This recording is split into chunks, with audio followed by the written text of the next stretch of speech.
আত্রাই নদীর চৈত্র শেষে ক্ষীণধারা, এটা কি ধারা বলা যায়? এটা কোনো ধারাই না।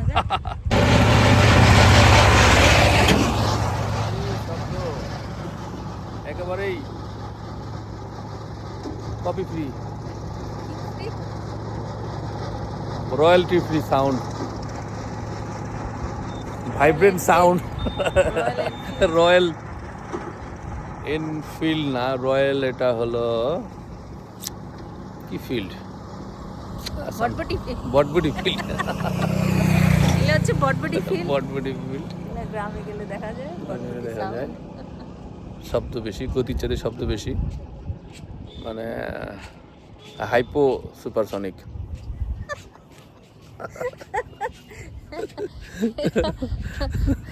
প্লেনের আগে শব্দ যাবে প্লেনের আগে। আমরা বসে দাঁড়ায় আছি আত্রায়ের একেবারে ঠিক বুকের উপরে, ব্রিজের উপরে। ভাগ্যিস বৃষ্টিটা হয়েছিল বলে আমরা সম্ভব করতে পেরেছি এই আত্রায় বুকে দাঁড়িয়ে থাকে, নালে তো আত্রাই যেখানে এই ভারতবর্ষের সাথে মিলিত হয়েছে। ভারত থেকে যেখান থেকে সে আত্রা এসেছে, আমরা ঠিক সেই সীমানায় সেইখানে আমরা দাঁড়িয়ে আছি। ওই যে দেখা যাচ্ছে যে নদীটা যে মিলিত হয়েছে, তারপরে গেলেই বালুরঘাট। এই নদীর উপরেই পাশেই বালুরঘাট, আমার দেখা একমাত্র বিদেশি শহর দ্বীপ বালুরঘাট। আর আমরা আসছি একটু, আজকে কোথাও দূরে বৃষ্টি হয়েছে, ফলে একটু ঠান্ডা চিল পাচ্ছি। আর মেঘলা ঘোলাটে একটা পরিবেশ।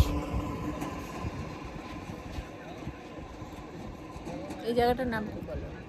এই জায়গাটার নাম হলো, লোকে বলে শেখাহাটি। এটা ব্রিজটা ছিল না, তবু অনেকদিনই হলো ব্রিজটা, লম্বা একটা ব্রিজ।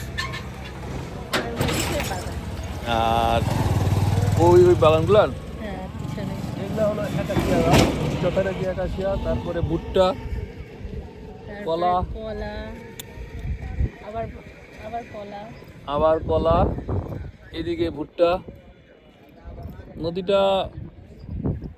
নদীর যে গঠনটা, সেটা দেখে মনে হবে যে নদীটা আসলে এদিকে ছিল, তাই না?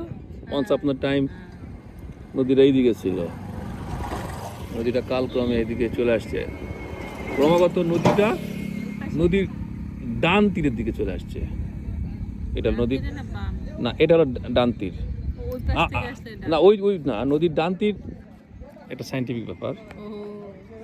নদীর ডান তীর মানে নদীটা যে দিক দিয়ে বয়ে যাবে নদীর ভাটির দিকে, সেটা হবে নদীর। সেখানে দাঁড়ায় ভাটির দিকে যখন যাবে, তখন যখন যাবে তখন দাঁড়ালে হাতের ডান দিকটা, সেটা হবে ডান সাইড।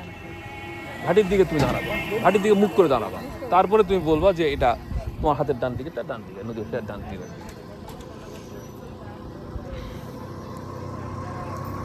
তো আমরা শেষ করে দিই আমাদের যেতে। আবার একটা sound royalty free sound, one more sound. By.